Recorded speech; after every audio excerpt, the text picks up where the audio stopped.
Hi friends, welcome back to my channel. ఈరోజు మీకు ఈ సీరియల్లో ఏం జరిగిందో తెలుసుకోవాలి అనుకుంటున్నారా? అయితే వెంటనే మనం సీరియల్లోకి వెళ్ళిపోదాం. ఇక కంపెనీ ఎండి పొజిషన్ కోసం అనామిక అలాగే స్వప్న ఇద్దరు కూడా గొడవ పడుతుంటారు. కళ్యాణ్కి ఇవ్వమని అనామిక, ఇక రాహుల్కి ఇవ్వమని స్వప్న ఇద్దరు కూడా ఇంట్లో ఒక పెద్ద రణరంగమే సృష్టిస్తారు. కానీ వీళ్ళందరికీ ఇంకా అపర్ణ అయితే ఏంటి గోల, అసలు మీరు ఏం ఆలోచిస్తున్నారు? కళ్యాణ్ని ఎండిని చేయడానికి నాకేమీ అభ్యంతరం లేదు, కానీ కళ్యాణ్ ఇష్టం అడగాలి కదా అని చెప్పడంతో ఇంతలో ధాన్యలక్ష్మి అయితే, అక్క నువ్వు మంచి నిర్ణయమే తీసుకున్నావు, వాడి ఇష్టంతో పనేముంది, వాడికి నేను అనామిక నచ్చ చెప్తాం అని చెప్పి ధాన్యలక్ష్మి తెగ సంబరపడిపోతుంది. ఇంతలో ఇక అక్కడే ఉన్న స్వప్న అయితే, ఆంటీ మీరు తప్పుడు నిర్ణయం తీసుకుంటున్నారు. మీరు కళ్యాణ్కి ఎండి పొజిషన్ ఇస్తే కళ్యాణ్కి అసలు ఇంట్రెస్టే లేదు. కళ్యాణ్ ఎప్పుడు కూడా కవితలే రాసుకుంటాడు. ఏ మాత్రం కూడా కళ్యాణ్కి అనుభవం లేదు. ఆల్రెడీ రాహుల్ కంపెనీకి వెళ్ళి రావడం బట్టి రాహుల్కి కాస్తైనా అనుభవం ఉంది. ఆ ఎండి పొజిషన్ రాహుల్కి ఇస్తే మంచిది అని చెప్పి ఇక స్వప్న గొడవ పడుతుంది. అలాగే స్వప్నతో పాటు రుద్రాణి కూడా స్వప్నని సపోర్ట్ చేస్తుంటే అది చూసిన అనామిక, ఆంటీ ఏం మాట్లాడుతున్నారు మీరు? ఇదంతా ఏంటి?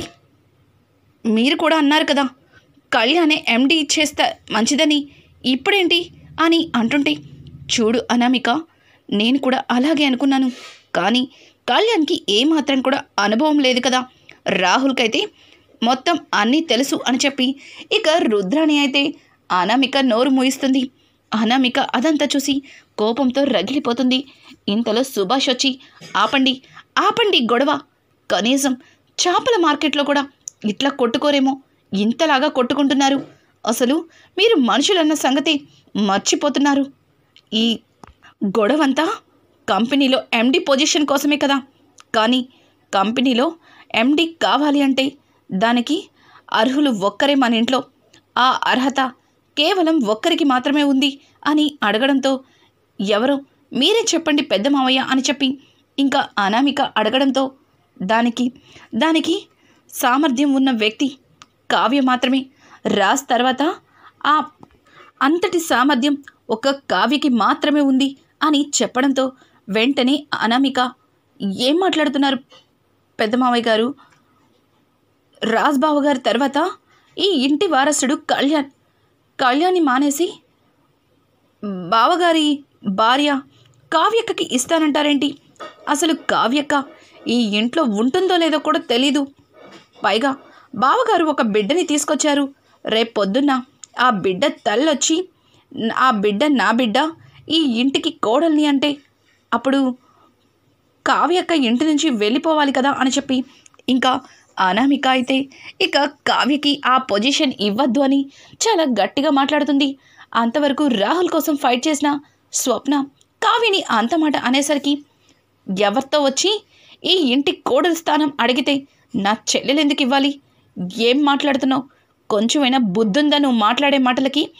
అయినా రాజ్ మా కావ్యని అందరి సమక్షంలో అగ్నిసాక్షిగా దాని మెడలో తాళి కట్టాడు. వాళ్ళిద్దరికీ పడ్డ ఆ బ్రహ్మముడిని ఎవ్వరూ విడతీయలేరు.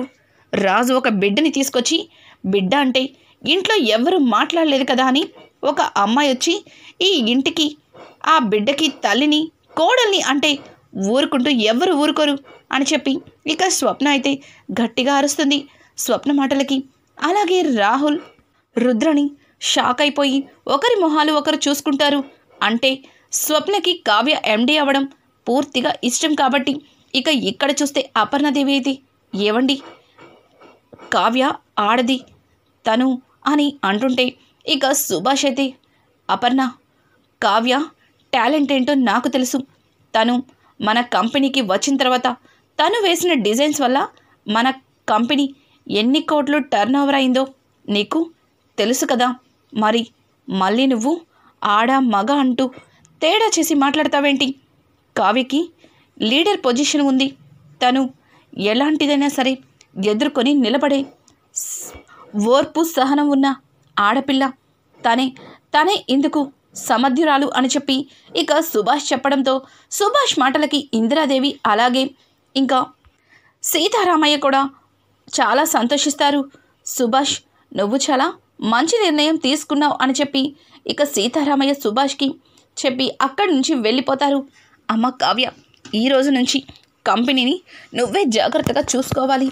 రాజ్ ఎంతలా కంపెనీ కోసం కృషి చేశాడో నువ్వు అంతకు మించి అని అంటుంటే, మావయ్య గారు నాకు ఇంత పెద్ద బాధ్యతని అప్పచెప్పారు, దానికి నేను కరెక్టో కాదో కూడా ఆలోచించకుండా నిర్ణయం తీసేసుకున్నారు అని అంటుంటే, ఇక అపర్ణ అయితే ఇంకేంటి ఆలోచిస్తున్నావు, నువ్వు అన్నింటికీ ఎదుర్కొని నిలబడే ఓర్పు సహనం నీలో ఉందని మళ్ళీ నీకు భుజం తట్టి చెప్పాలా? మావయ్య గారు నిర్ణయం తీసుకున్నారు, ఇక ఆ బాధ్యతల్ని రేపటి నుంచి నువ్వు మొదలు పెట్టాలి అని చెప్పి అపర్ణ కూడా ఇక వాళ్ళందరి నోర్లు మోయించి కావ్యకి కంగ్రెస్ చెప్పి అక్కడి నుంచి వెళ్ళిపోతుంది. ఇక ఇంతలో ఇందిరాదేవి దగ్గరికి కావ్య అయితే వెళ్తుంది. అమ్మమ్మగారు అని అనడంతో, ఏంటమ్మా కావ్య ఇలా వచ్చావు అని అంటుంటే, ఏంటమ్మమ్మగారు ఇంట్లో జరుగుతున్న ఈ గందరగోళమేంటో నాకు అస్సలు అర్థం కావట్లేదు. ఆయనేమో బిడ్డని తీసుకొచ్చి తల్లి లేని ఆ బిడ్డని తండ్రి అని చెప్పుకుంటున్నారు, మీరేమో ఆయన్ని ఎండి స్థానం నుంచి దించేసి నన్ను ఆ స్థానంలో కూర్చోపెట్టి అందలం ఎక్కించారు. ఇప్పుడు నేను ఎదర చూస్తే నొయ్యి వెనక చూస్తే గొయ్యి అన్నట్టుగా ఉంది నా పరిస్థితి. ఇప్పుడు నేను ఏం చేయాలి అమ్మమ్మగారు అని అంటుంటే, చూడు కావ్య, రాజ్ తర్వాత రాజ్ స్థానంలో నిన్ను కూర్చోపెట్టాడు సుభాష్ అంటే నీకు ఇంకా అర్థం కావట్లేదా? నువ్వు వాడి భార్యగా, వాడి తర్వాత వాడు చూసుకోవాల్సిన ప్రతిదీ కూడా నువ్వే చూసుకోవాలి. అవును అమ్మమ్మగారు, నేనే చూసుకుంటాను, కానీ ఇప్పుడు అది కాదు కదా విషయం. ఆయన స్థానంలో నేను వెళ్తే ఆఫీస్లో అందరూ కూడా తలా ఒక మాట చెప్పుకుంటారు. పైగా ఇప్పుడు ఆయన ఒక బిడ్డని కూడా ఆయనతో పాటు తీసుకొస్తున్నారు.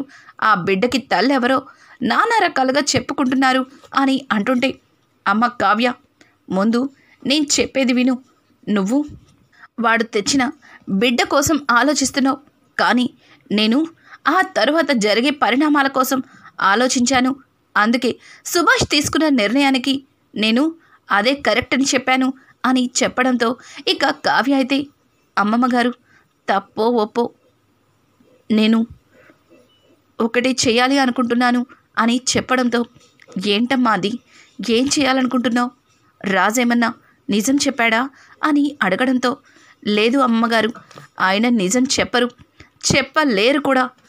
ఆయన నిజం ఎందుకు చెప్పటం లేదు నాకు అర్థం కావట్లేదు. ఆయన నోటి నుంచి నిజం రాబట్టాలి అన్నా, ఆ బిడ్డకి తల్లి ఎవరో అందరికీ తెలియాలన్నా తప్పైనా ఈ పని చేయవలసి వస్తుంది అని అంటుంటే, ఏంటొదినా తప్పైన పని చేయాలంటున్నావు? ఏం చేస్తున్నావు వదినా, ఏమైంది అని కళ్యాణ్ ఇక కావ్యని అడుగుతూ ఉంటాడు. ఇంతలో ఇందిరాదేవి అయితే, అదిగో నీ పక్కన ఉన్న మీ లక్ష్మణుడు కూడా వచ్చేశాడు, ఇంకా నీకు ఏ భయం లేదు. తప్పని ఎందుకు అనుకుంటున్నావు? నీ జీవితం కోసం నువ్వు పోరాడుతున్నావు. నీ జీవితం కోసం పోరాడినా ఏది కూడా తప్పు కాదు. నీకు తోడుగా కళ్యాణ్ కూడా ఉంటాడు అని అంటుంటే, ఆ మాటలకి కావ్య, వద్దు బా అమ్మమ్మగారు, కవిగారు, ఇందులో వద్దులే, మళ్ళీ అనామికకి తెలిస్తే చాలా పెద్ద గొడవ చేస్తుంది అని చెప్పి ఇక కావ్య అయితే కళ్యాణ్ని వద్దంటుంది. వదిన, మీ తర్వాతే నాకు ఎవరైనా సరే. అనామిక ఎందుకు గొడవ చేస్తుంది? మీ జీవితాన్ని, మీ కాపురాన్ని నిలబెట్టడానికి ఈ కళ్యాణ్ ఏదైనా చేస్తాడు. కావాలంటే నా ప్రాణాలైనా ఇస్తాను అని చెప్పి ఇక కళ్యాణ్ అయితే కావ్య మీద అలాగే వాళ్ళ అన్న మీద ఉన్న ప్రేమని కావ్యకి అర్థమయ్యేలా చెప్తాడు. ఇంకా కావ్య తాను అనుకున్న ప్లాన్ అయితే అక్కడ అందరి ముందు బయట పెడుతుంది. ఇక కావ్య చెప్పినది ఒక్కసారిగా విని ఇందిరాదేవి షాక్ అయిపోతుంది. ఏంటమ్మా ఇదంతా నిజంగా నువ్వు చెయ్యాలనుకుంటున్నావా అని అనడంతో, తప్పదమ్మమ్మగారు, చెయ్యాలి. ఇలా చేస్తేనే కానీ ఆయన ఆ బిడ్డ తల్లి ఎవరన్నది బయటపడదు అని చెప్పడంతో ఇక కళ్యాణ్ అయితే, వదిన, మనం అప్పు సహాయం కూడా తీసుకుంటే మంచిదేమో. ఎందుకంటే అప్పు ఇటువంటి దానిలో చాలా పర్ఫెక్ట్గా ఉంటుంది అని చెప్పడంతో నేను ఆల్రెడీ అప్పుకి ఫోన్ చేసి చెప్పాను. అది అన్ని ఏర్పాట్లు సిద్ధం చేసుకుంది. ఇక మనం కూడా అనుకున్నట్టుగానే ఈ ప్లాన్ని సక్సెస్ చేయాలి అని చెప్పి ఇక కావ్య అయితే కళ్యాణ్తో చెప్తుంది. అలాగే రాజ్ బాబుని తీసుకుని గార్డెన్లో అటు ఇటు తిరుగుతూ ఫోన్ మాట్లాడుతూ ఉంటాడు. కావ్య కళ్యాణ్ ఇద్దరు కూడా దొంగచాటుగా రాజ్ ఏం చేస్తున్నాడని చూడటంతో రాజ్ గార్డెన్లో బాబుని వాకర్లో వేసి అటు ఇటు తిప్పుతూ ఫోన్ మాట్లాడుతుంటాడు. కవిగారు, అదిగోండి మీ అన్నయ్య బాబు అక్కడే ఉన్నారు. ఇప్పుడు మనం అనుకున్నట్టుగా అప్పుకి ఫోన్ చేయాలి అని చెప్పడంతో వదిన ఇప్పుడే నేను అప్పుకి ఫోన్ చేస్తాను అని చెప్పి ఇంకా కళ్యాణ్ అయితే అప్పుకి ఫోన్ చేస్తాడు. అప్పు, ఏంద్రబాయ్ ఇప్పుడు ఫోన్ చేసావు అని అంటుంటే, ఏయ్ నేను నీతో మాట్లాడడానికి కాదు, ఇప్పుడు మీ కావ్యక్క చెప్పినట్లు నువ్వెక్కడున్నావు అని అంటుంటే, నేను మీ గేటు బయటే ఉన్నాను, నా దోస్తుగాడు కూడా ఇక్కడే ఉన్నాడు, ఇంతకీ బావ ఎక్కడున్నాడు అని అడగడంతో అన్నయ్య గార్డెన్లో ఉన్నాడు, అన్నయ్య ఫోన్ మాట్లాడుతున్నాడు, ఇదే మంచి అవకాశం, ఇప్పుడే నువ్వు బాబుని తీసుకెళ్ళచ్చు అని చెప్పడంతో ఇక రాజైతే బాబుని ఒక ప్లేస్లో వదిలి కొంచెం దూరంగా నుంచుని ఫోన్ మాట్లాడుతూ ఉంటాడు. అలా ఫోన్ మాట్లాడడంతో వెంటనే అప్పు అలాగే వాళ్ళ ఫ్రెండ్ ఇద్దరు కూడా మొహానికి మంకీ క్యాప్లు వేసుకుని దొంగచటుగా బాబుని ఎత్తుకుని అక్కడి నుంచి వెళ్ళిపోతారు. అలా వెళ్ళిపోవడంతో వెంటనే అదే టైంలో కావ్య కాఫీ తీసుకుని రాజ్ దగ్గరికైతే వస్తుంది. ఇంకా రాజ్ ఫోన్ మాట్లాడుకుంటూ ఉండగా పూర్తిగా బాబుని అక్కడి నుంచి తీసుకు వెళ్ళిపోవడం చూసి ఇక పట్టుకోలేని పరిస్థితిలో కావ్య, ఏవండి బాబు బాబు అని గట్టిగా అరవడంతో వెంటనే రాజ్ తన చేతిలో ఉన్న మొబైల్ని కింద వదిలేసి ఇంకా బాబు కోసం పరిగెడతాడు. అప్పటికే బాబుని అక్కడి నుంచి వాళ్ళు ఎత్తుకుపోతారు. ఏవండి బాబుని ఎవరండి వాళ్ళు కిడ్నాప్ చేశారు అని అడగడంతో వెంటనే రాజ్ కార్ తీస్తాడు. కార్ తీస్తే కార్ ఎప్పటికీ కూడా స్టార్ట్ అవ్వదు. ఎందుకంటే కార్ స్టార్ట్ అవ్వకుండా కార్ ట్రబుల్ ఇచ్చేలా కళ్యాణ్ కావ్య ముందుగానే దాన్ని పాడు చేశారు కాబట్టి ఆ కార్ స్టార్ట్ అవ్వదు. ఇక రాజ్కి ఏమీ అర్థం కాదు. ఆటి వెనక పరిగెట్టినా సరే వాళ్ళు చేతికి దొరకకుండా తప్పించుకొని బాబుని తీసుకుని వెళ్ళిపోతారు. ఇంకా రాజ్ అయితే రాస్కెల్స్ ఇప్పుడే చెప్తా వీళ్ళ పని అని చెప్పి రాజ్ ఇక అక్కడే ఉన్న ఒక బైక్ని తీస్తాడు. కానీ ఎంత ప్రయత్నించినా బాబు ఇక రాజ్కి అస్సలు దొరకడు. వాళ్ళు బాబుని రాజ్కి అందకుండా దూరంగా తీసుకెళ్ళిపోతారు. ఇక బాబుని దూరంగా కనకం ఇంటికైతే తీసుకొస్తారు. ఒక్కసారిగా బాబుని చూసిన కనకం షాక్ అయిపోతుంది. అప్పు, ఏంటే ఈ బాబుని తీసుకొచ్చావు? ఈ బాబు అదే అల్లుడు గారు తీసుకొచ్చిన బాబులా ఉంది అని అంటుంటే, అవును ఆ బాబే అని అంటుంటే, ఏంటి మరి ఇక్కడికి ఎందుకు తీసుకొచ్చావు? పైగా నీ అవతారం ఏంటి? ఈ బంటిగాడేంటి?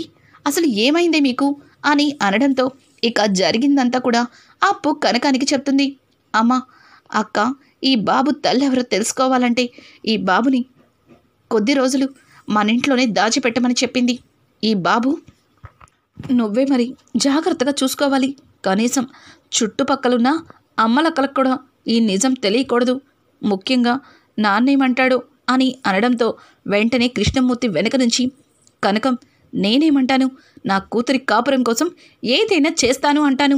ఇక్క నుంచి ఆ బిడ్డని మనిద్దరం జాగ్రత్తగా చూసుకోవాలి అని చెప్పి కనకం కృష్ణమూర్తి ఇద్దరికీ కూడా తోడుగా అప్పు కూడా అవును బాబుని జాగ్రత్తగా చూసుకోవాలని ముగ్గురు కూడా చెయ్యి కలిపి ఆ బాబుని జాగ్రత్తగా చూసుకోవడం మొదలు పెడతారు.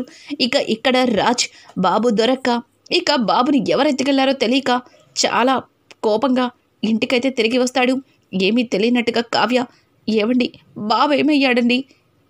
ఎవరెత్తుకుపోయారు? అయినా మీరు అంత పరధ్యానంగా బాబుని వదిలేసి ఇలాగైనా ఉండేది? ఏ తల్లి కందో మీ బిడ్డని ఇక్కడికి తీసుకొచ్చారు. కనీసం ఆ బిడ్డని ఇలా పట్టించుకోకుండా వదిలేశారు. మీరేం కన్న తండ్రండి అని చెప్పి ఇంకా కావ్య అయితే కాస్త బాధగా రాజ్ని నిలదీస్తుంది. రాజ్ అయితే కావ్యని చూస్తూ చాలా ఆశ్చర్యపోతాడు. ఎందుకంటే అసలు ఆ బిడ్డ కోసం ఇంట్లో ఎంత గొడవ చేస్తున్నా కావ్య మాత్రం ఆ బిడ్డ మీద తన ప్రేమని పెంచుకోవడం రాజ్ని ఆశ్చర్యాన్ని కలిగిస్తుంది.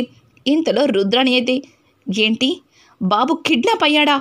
అసలు బాబుని కిడ్నాప్ చేయాల్సిన అవసరం ఎవరికుంది అని అనడంతో ఇంతలో అనామిక, ఇంకెవరికి ఉంటుంది, బాబుని కిడ్నాప్ చేసి ఎలాగో బావగారు దుగ్గిరాల కుటుంబ వారసుడని అందరికీ తెలుసు. పైగా బావగారి కొడుకంటే ఇక ఆ కొడుక్కి ఎట్లాంటి వాల్యూ ఉంటుందో తెలియందేముంది. బిడ్డని కిడ్నాప్ చేసి డబ్బులు గుంజుదామని ఎవరో రౌడీలు వేసిన ఎత్తు అని చెప్పి ఇక అనామిక అంటుంది. అనామిక మాటలకి అంత ధైర్యం ఎవరికుంది, మనం ఇక్కడుండగా అని చెప్పి రాహుల్ అయితే రుద్రాణితో అంటుంటే, రే నోర్ముయిరా, ఏమన్నా మాట్లాడితే అది చేసింది మనమే అని రాజ్ మన మీద విరుచుకుపడచ్చు. అస్సలు ఎక్కడ ఏం మాట్లాడాలో నీకు అసలు ఏమీ తెలీదు అని అంటుండగానే స్వప్న, అదేంటి దొంగలు ఇంట్లో ఉంటే బిడ్డ కిడ్నాప్ అవ్వడం ఏంటి అని చెప్పి స్వప్న రాహుల్ రుద్రాణి వైపు చూస్తూ అంటుంది. స్వప్న, ఏం మాట్లాడుతున్నావు? ఏదో ఎప్పుడో తప్పు చేశామని ఎప్పుడు అదే చేస్తామా అని చెప్పి రుద్రాణి స్వప్న మీద అరుస్తుంది. ఎందుకత్తా అంత కోపం? నేనేదో జస్ట్ నార్మల్గా అన్నాను. ఎలాగో మీకు కూడా ఇటువంటి పనులే అలవాటు కదా అని చెప్పి ఇక స్వప్న అంటుంది. ఇంతలో అపర్ణ ధాన్యలక్ష్మి ఇద్దరు ఒకేసారి వస్తారు. ధాన్యలక్ష్మి అయితే పీడ పోయింది, బిడ్డని ఎలాగో రాజ్ వదలనంటున్నాడు, కానీ ఈ రకంగా బిడ్డ వదిలించుకోవడం నాకు చాలా మంచిదైంది, పోతే పోయింది, సైలెంట్గా ఊరుకోండి అని అంటుంటే, పిన్ని ఏం మాట్లాడుతున్నారు? మీరేనా ఇలా మాట్లాడేది? అసలు మీకు కొంచెమైనా మానవత్వం లేదా? ఒకప్పుడు నన్ను కళావతి విషయంలో నేను తప్పు చేస్తున్నానని మీరు ఎన్నోసార్లు నన్ను ఎన్నో మాటలు అన్నారు, కానీ ఈరోజు ఒక పసివాడి గురించి ఇంత నీచంగా ఆలోచిస్తారని, ఇలా మాట్లాడతారని అస్సలు ఊహించలేదు అని చెప్పి రాజైతే ఇక అపర్ణ మీద విరుచుకుపడతాడు. ఇంతలో కావ్య, చిన్నత్తయ్య ఏంట మాటలు, తప్పు చేసింది మీ అబ్బాయి, ఇప్పుడు పసివాడి మీద నిందలు వేస్తున్నారు. నోరు తెలియని ఆ బిడ్డ ఏం చేస్తాడు చెప్పండి? ఎందుకు ఆయన మనసుని బాధ పెడుతున్నారు అని చెప్పి కావ్య అయితే ఇక రాజ్ని అంటుంది. ఇలా రాజ్ ఉదయాన్నే పోలీసులకి ఫోన్ చేసి బిడ్డ గురించి అలాగే బిడ్డ ఇన్ఫామ్ అంతా పోలీసులకి చెప్తాడు. కానీ ఇంట్లో వాళ్ళే ఆ బాబుని కిడ్నాప్ చేశారన్న సంగతి రాజ్కి ఏమాత్రం కూడా తెలీదు. ఇంకా పోలీసులు కూడా, సార్ మేం కూడా ఎంక్వైరీ మొదలు పెట్టాం సార్ అని చెప్పి ఇంకా పోలీసులు కూడా రాజ్తో మాట్లాడతారు. ఇలా 2 రోజులు గడిచినా సరే బిడ్డ ఆచూకీ తెలీదు. రాజ్ చాలా కంగారుగా ఉంటాడు. ఇక రాజ్ని చూసిన కావ్య, కళ్యాణ్ తప్పు చేస్తున్నామేమో, బిడ్డ గురించి ఆయనతో నిజం చెప్పేద్దామా అని చెప్పి ఇంకా కావ్య అంటుంటే, వదిన ఇక్కడ దాకా వచ్చి ఇప్పుడు నిజం చెప్తానంటావేంటి? ఆకు వదిన, ఇప్పుడైనా అన్నయ్య ఆ బిడ్డకి తల్లెవరన్నా నిజాన్ని బయట పెడతాడేమో అని అంటుంటే, బిడ్డకి తల్లెవరో కాదు, ఆ తల్లే ఈ ఇంటికి వచ్చి రాజ్ని నిలదీస్తుంది. అప్పుడు ఎవరన్నది అంతా తెలుస్తుంది అని చెప్పి ఇక ఇందిరాదేవి కూడా కావ్యతో అంటుంది. ఏమో అమ్మమ్మగారు, నాకెందుకో భయంగా ఉంది, ఆయనని చూస్తుంటే నాకు కంగారుగా ఉంది అని చెప్పి ఇంకా కావ్య అయితే ఇందిరాదేవి అలాగే కళ్యాణ్తో అంటుంది. అనుకున్నట్టుగానే ఇంకా బిడ్డకి తల్లి ఇంట్లో అడుగు పెడుతుంది. ఇంకా రాజ్ అని గట్టిగా అరుస్తుంది. రాజ్ రాగానే ఒక్కసారిగా రాజ్ చొక్కా పట్టుకుని, ఎక్కడ నా బిడ్డ? నా బిడ్డని ఈ ఇంటికి వారసుని చేస్తాను, నన్ను చావకుండా కాపాడి ఈ బిడ్డని ఇక్కడికి తీసుకొచ్చి ఏం సాధిద్దామని బావా ఎందుకు ఇలా చేసావు? అసలు నా బిడ్డ ఎక్కడ? నా బిడ్డని నా నుంచి దూరం చేసావు. ఇంట్లో అందరికీ దగ్గర చేస్తానన్నావు, అందరికీ అర్థమయ్యేలా చెప్తానన్నావు. నువ్వు దోషివయ్యావు, నీతో పాటు నా బిడ్డని కూడా దోషిని చేసావు. చివరికి నా బిడ్డే లేకుండా చేసేసావు. ఎక్కడ నా బిడ్డ అని చెప్పి రేఖ రాజ్ చొక్కా పట్టుకుని నిలదీస్తుంటే ఒక్కసారిగా కుటుంబం మొత్తం రేఖని చూసి షాక్ అయిపోతుంది. రేఖ, నువ్వేంటి ఇక్కడ?